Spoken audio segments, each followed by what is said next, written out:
నమస్తే. సమకాలీన అంశాలు తెలుగు రాష్ట్రాల్లో హాట్గా నడుస్తున్న పాలిటిక్స్ అలాగే జాతీయ అంతర్జాతీయ పరిణామాలపై సమగ్ర విశ్లేషణ అందించే నమస్తే నాగేశ్వర్ కార్యక్రమానికి స్వాగతం. ప్రొఫెసర్ గారు మనతో జాయిన్ అయ్యారు. నమస్తే నాగేశ్వర్ గారు. రాజకీయాల్లోకి దేవుళ్లను లాగొద్దు అంటే విచారణ పూర్తి కాకుండానే మీడియా ముందు సీఎం చంద్రబాబు మాట్లాడడం ఏంటి అని చెప్పి సుప్రీంకోర్టు అభ్యంతరం వ్యక్తం చేసింది సార్.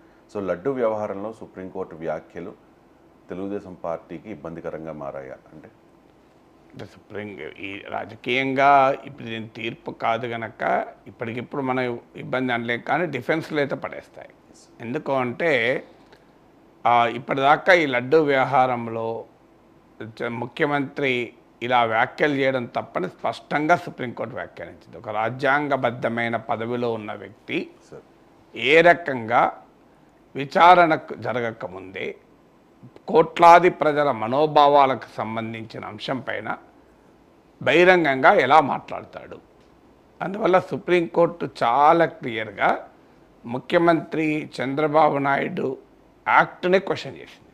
అందువల్ల తెలుగుదేశం పార్టీకి ఇబ్బంది అంటే డైరెక్ట్గా చంద్రబాబు నాయుడు చేసిన తప్పు అని సుప్రీంకోర్టు వ్యాఖ్యానించింది. మీకు బార్ అండ్ బెంచ్ అని ఈ లీగల్ అఫైర్స్కు చాలా ప్రామాణిక వెబ్సైట్, దాంతో సహా చాలా జాతీయ మీడియా పెట్టే హెడ్లైన్ ఏంటి, సుప్రీంకోర్టు స్లామ్స్ చంద్రబాబు నాయుడు. అంటే సుప్రీంకోర్టు చురకలంటించింది చంద్రబాబు నాయుడుకు, ఇంకాస్త ఎక్కువైతే చీవాట్లు పెట్టింది అనేది చాలా పెద్ద పదం. కానీ చురకలంటించిందని మాత్రం జాతీయ మీడియా హెడ్లైన్స్. ఇది మీకు మన లోకల్ మీడియా అంటే అటు ఆ పార్టీ ఈ పార్టీ గోళ్ళలో ఉంటాయి. సో మనకి వాళ్ళ తెలుగు పత్రికల కవరేజ్ చూస్తేనే అర్థమవుతుంది ఏ అంశం పైకి వచ్చింది, ఏ అంశం లోపలికి దాచేశారు అన్నది. సో కానీ నేషనల్ మీడియాకు ఇప్పుడు బార్ అండ్ బెంచ్, లైవ్ లా ఇవి ప్యూర్లీ వారికి పాలిటిక్స్ సంబంధం లేదు. సుప్రీంకోర్టు హైకోర్టు జడ్జిమెంట్లను కవర్ చేసే వెబ్సైట్లు.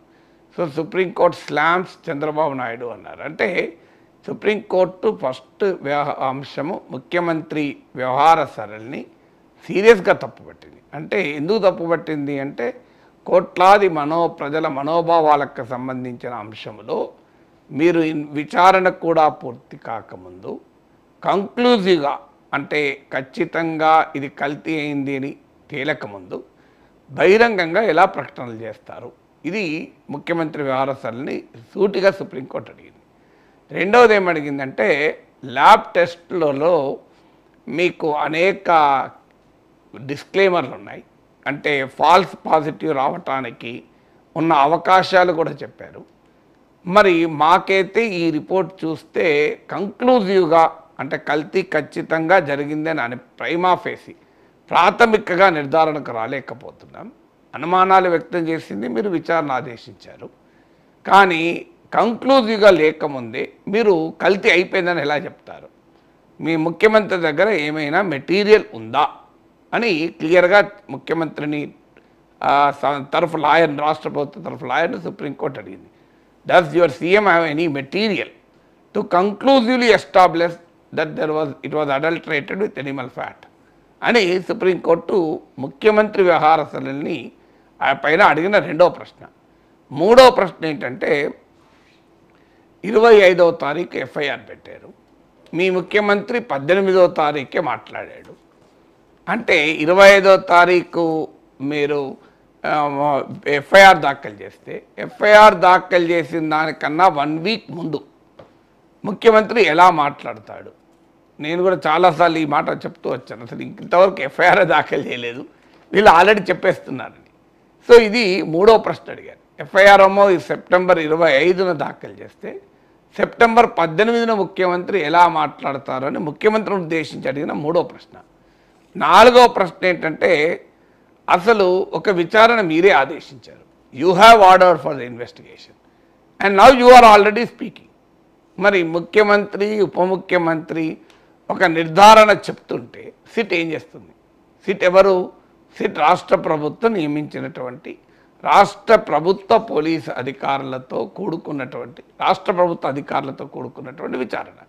రాష్ట్ర ముఖ్యమంత్రి ఉప ముఖ్యమంత్రి గురించి సుప్రీంకోర్టు ప్రస్తావించలేదు, కానీ రాష్ట్ర ముఖ్యమంత్రి ఒక అభిప్రాయం చెప్తుంటే అది సిట్ పైన ప్రభావం చూపదా? You have constituted SIT and you are already telling ఏంటి అని అడిగింది. నాలుగో ప్రశ్న ముఖ్యమంత్రి నేరుగా అడిగిన. ఐదవది జూలైలో ఈ రిపోర్ట్లు వస్తే సెప్టెంబర్లో మీరు ఎలా మాట్లాడారు, 2 నెలల గ్యాప్ ఎందుకు వచ్చింది, ఇది సిట్ అడిగినటువంటి 5వ ప్రశ్న. మరి ముఖ్యమంత్రి 2 నెలలు ఎందుకు స్పందించలేదు అని. 6వది ఏంటంటే సిట్ మీరు వేశారు కరెక్టే, కానీ ఒకవైపు ముఖ్యమంత్రి ప్రకటనకు టీటీడీ ఈఓ ప్రకటనకు తేడా ఉంది. టీటీడీ ఈఓ ప్రకటనమో కల్తీ అయిన నెయ్యిని వాడలేదు అన్నాడు, ముఖ్యమంత్రి ఏమో వాడారు అన్నారు. ఎవరిది నమ్మమంటారు అని సుప్రీంకోర్టు అడిగింది. ముఖ్యంగా టీటీడీ లాయర్ సిద్ధార్థ లూత్రాను ఉద్దేశించి మీరు చెప్పండి అంటే ఆయన లేదు సార్, పిటిషనర్లు మీడియాలో వచ్చిన కథనాలను బట్టి చెప్తున్నారు ఇవో అన్నాడని. అంటే మరి మీరే చెప్పండి, go back to your client, నువ్వు ఎవరి తరఫునైతే వాదిస్తున్నావో వాళ్ళ దగ్గరికి వెళ్ళి వాళ్ళ వర్షన్ తీసుకొని రండి.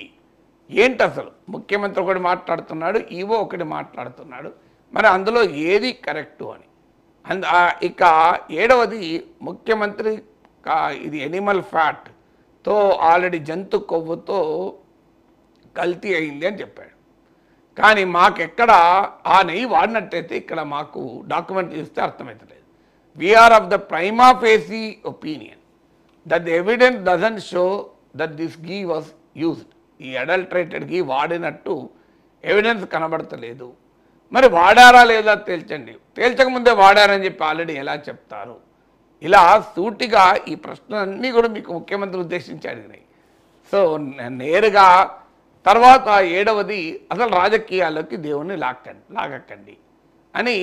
ఇది కూడా ఎవరిని ఉద్దేశించింది మరి క్లియర్గా అర్థమవుతుంది. రాజకీయాల్లో దేవుణ్ణి లాగకండి అంటే అది సీఎం కావచ్చు, డిప్యూటీ సీఎం కావచ్చు, పొలిటీషియన్లు అందరికీ వర్తిస్తుంది. మీరు రాజకీయాల్లోకి దేవుణ్ణి లాగకండి అని క్లియర్గా అడిగింది. అందువల్ల డెఫినెట్గా ఇవన్నీ ఆన్సర్ చేయాల్సిన ప్రశ్నలే కదా. ఇప్పుడు వైఎస్ఆర్సీపీ వాళ్ళంటే వాళ్ళని ఎలాగైనా అటాక్ చేస్తారు, ఆ జగన్మోహన్ రెడ్డి క్రిస్టియను ఆయన అదే చేస్తారు అంటారు. నాగేశ్వర్ అంటాడు అడిగితే ఇదే ప్రశ్నలు నేను అడిగాను. వైఎస్ఆర్ కాంగ్రెస్ పార్టీ అడిగింది పక్కకు పెడదాం, ఎందుకంటే వాళ్ళ ఆరోపణలు ఎదుర్కొంటున్న వారు కనుక వాళ్ళు అడిగిన ప్రశ్నలకు అంతటి వాల్యూ ఉండదు. కానీ నాలాంటి వాళ్ళు అడిగితే ఏమన్నారు, ట్రోల్ చేశారు. ఇప్పుడు సుప్రీంకోర్టు ట్రోల్ చేస్తారా? ఇప్పుడు చంద్రబాబు నాయుడునే తప్పు పట్టింది సుప్రీంకోర్టు, చంద్రబాబు నాయుడునే డిఫెన్స్లో పడేసింది సుప్రీంకోర్టు. ఇలా మరి సుప్రీంకోర్టు కూడా ట్రోల్ చేస్తారా? సుప్రీంకోర్టు కూడా అటాక్ చేస్తారా? సుప్రీంకోర్టు కూడా జగన్ ఇప్పుడు స్వతంత్ర విశ్లేషకుల్ని ఏదైనా అడిగితే జగన్ పేటీఎం బ్యాచ్ అని అంటారు. మరి ఇప్పుడు సుప్రీంకోర్టును కూడా మీరు తప్పు పట్టే దమ్ముందా, ధైర్యం ఉందా ఎవరికైనా? సో న్యాయంగా మీరు సుప్రీంకోర్టు ఎందుకు అడుగుతుంది ఈ ప్రశ్నలు? సుప్రీంకోర్టుకే రాజకీయాలు లేవు కదా, సుప్రీంకోర్టుకు రాజకీయాలు ఉన్నాయని ఎవరం కూడా అనలేం కదా. అందువల్ల ఇప్పటికైనా అర్థం చేసుకోవాల్సింది ఏంటంటే కొన్ని ప్రశ్నలు అడిగేటప్పుడు ఎవరినైనా అడుగుతాం, అది జగన్ అయినా అడుగుతాను, రేవంత్ రెడ్డిని అయినా అడుగుతాం. ఇప్పుడు నిన్న రేవంత్ రెడ్డిని మూసి పైన 8 ప్రశ్నలు అడగలేదా? సో అది అడగటానికి కేసీఆర్ అని అడిగాం, ఎవరినైనా అడుగుతాం. అడగడమే అనేది మా ధర్మం, జర్నలిస్ట్గా ఉండాల్సిన బాధ్యత అడగడం. సో ఇన్స్టిట్యూషన్ సుప్రీంకోర్టు అడుగుతుంది కదా ప్రశ్నలు. మీరు గుర్తుండి ఇదే ప్రశ్నల్ని నేను ప్రతి వీడియోలో ఒక 2 వీడియోలు అయితే ముఖ్యంగా 5 ప్రశ్నలు ఒకటి అని 10 ప్రశ్నలను వీడియో పెట్టాను. అందులో ఇవే ప్రశ్నలు అడిగాను. నేను అడిగినప్పుడు నన్ను ట్రోల్ చేశారు. ఇవాళ ఇప్పుడు మరి సుప్రీంకోర్టు అడుగుతుంది కదా, ఏం చెప్తారు మరి? నేనంటే నా పైన మీరు ఏదైనా మాట్లాడచ్చు, సుప్రీంకోర్టు మరి ఎందుకు అడిగింది ఇదే ప్రశ్నలు? నేను అడిగిన దానికన్నా చాలా ఘాటుగా అడిగింది. ఇంకా నేను చాలా కొంత తగ్గించి అడిగాను. ఈ రాజకీయ గోల ఎందుకు, నన్నే బ్రాండింగ్ చేస్తారు అని. కానీ సుప్రీంకోర్టు అయితే అలాంటి ఏమీ లేదు కదా. అందుకే ఇప్పుడు సుప్రీంకోర్టు తీర్పు పైన రియాక్షన్ ఏంటి? నాకు తెలిసినంతవరకు ఇప్పటివరకు రియాక్షన్ లేదు, ఇంతవరకు రియాక్షన్ ఏమీ లేదు. సో నిజాలు మీరు ఇప్పుడు సుప్రీంకోర్టు అన్నాక కూడా ఇంకా కల్తీ జరిగింది అని చెప్తే సుప్రీంకోర్టు కంటెంప్ట్ ఆఫ్ కోర్టు అవుతుంది.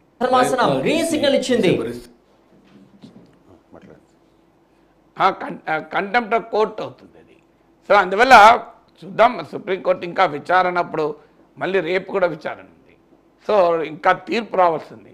బట్ ఇప్పటికైతే ఇండికేషన్ చాలా క్లియర్గా ఈ ప్రాసెస్ పైన సీరియస్గా క్వశ్చన్ చేసింది. ఇప్పుడు కల్తీ జరిగిందా లేదా నాకు తెలియదు, కానీ నేను డే 1 నుంచి ఏం చెప్తున్నాను, నేను ఒకటే చెప్పాను, అయ్యా ఇది కోట్లాది ప్రజల విశ్వాసాలకు సంబంధించింది, దీనిపైన రాజకీయ రచ్చవద్దు, మొదలు సైంటిఫిక్గా ఎస్టాబ్లిష్ చేద్దాం. ఒక ల్యాబ్ కాకపోతే 2వ ల్యాబ్ పంపండి, అని చెప్పాను. మీరు ఇలా సుప్రీంకోర్టుని ఏమడిగింది అదే అడిగింది. మీరు ఒక ల్యాబ్ నుంచి మీకు రిపోర్ట్ వస్తే ప్రూడెన్స్ డిమాండ్స్ అంటే ఎవరైనా ఇంకో ల్యాబ్ పంపిస్తారు కదా అని అడిగింది. ఒకే ల్యాబ్ రిపోర్టు అది కూడా అనేక డిస్క్లైమర్లతో ఫాల్స్ పాజిటివ్ రావడానికి ఇంకో అవకాశం ఉంది అని చెప్తూ ఇచ్చినటువంటి రిపోర్టు ఆధారంగా మీరు ముఖ్యమంత్రి మాట్లాడుతున్నారే ఇంకొక రెండో ల్యాబ్కి ఎందుకు పంపలేదు అని అడిగారు. సెకండ్ ఒపీనియన్ నేను ఉదాహరణతో నా వీడియోలో చెప్పాను. అయ్యో డాక్టర్ దగ్గర వెళ్తే సర్జరీ చేయాలి బ్యాక్ పెయిన్కు అంటే వెంటనే మనం ఏం చేస్తాం, సెకండ్ ఒపీనియన్కి వెళ్తాం, థర్డ్ ఒపీనియన్కి వెళ్తాం. మరి ఒక వ్యక్తి సర్జరీ కొరకే సెకండ్ థర్డ్ ఒపీనియన్ తీసుకుంటే కోట్లాది ప్రజల విశ్వాసాలకు సంబంధించినటువంటిది. నేను ఇదో కూడా చెప్పాను, రాజకీయాలు చల్లారిపోతాయి, అది కొన్ని రోజుల తర్వాత రాజకీయాలు ఆగిపోతాయి, కానీ గాయపడిన ప్రజల విశ్వాసాలు శాశ్వతంగా ఉంటాయి. అందుకే తిరుపతి తిరుమల దేవస్థాన పవిత్రతను ప్రతిష్టను తిరుపతి శ్రీ వెంకటేశ్వర స్వామి మహాప్రసాదమైన లడ్డు విశిష్టతను పైన అనుమానాలు వచ్చేలా తొందరపాటుతో మాట్లాడకూడదు. నిజంగానే కల్తీ జరిగితే ఖచ్చితంగా విచారణ జరిపించాలి, దోషుల్ని కఠినాతి కఠినంగా శిక్షించాలి. అందులో ఎవ్వరికీ భిన్నాభిప్రాయం లేదు. కానీ అది ఎవరైనా శిక్ష అనుభవించాల్సిందే. కానీ అది కాస్త ఆగండి, తొందరపడకండి. ఎందుకంటే ఇది ప్రజల విశ్వాసాలు అనవసరంగా ఇతర మతస్థులకు దృష్టిలో కూడా హిందూ దేవాలయాల ప్రతిష్టను దెబ్బతీస్తుంది కదా. మీరు ఇక్కడ లడ్డూలే కల్తీ అవుతుందట అంటే ఏంటది? అందులో ఆ కల్తీ భయంకరమైన కల్తీ, జంతు కొవ్వు అన్న అది అనకూడదు, ఇక అంతకన్నా ఎక్కువ మాట్లాడకూడదు. దాన్ని జనరల్గా ఎనిమల్ ఫ్యాట్ జంతుకు అంటున్నాను. ఇంకా అది ఏంటి అంటే ఇక అందరికీ తెలుసు, నేను చెప్పడం కూడా నాకు నోరాడదు, నేను అందుకే చెప్పలేకపోతున్నాను.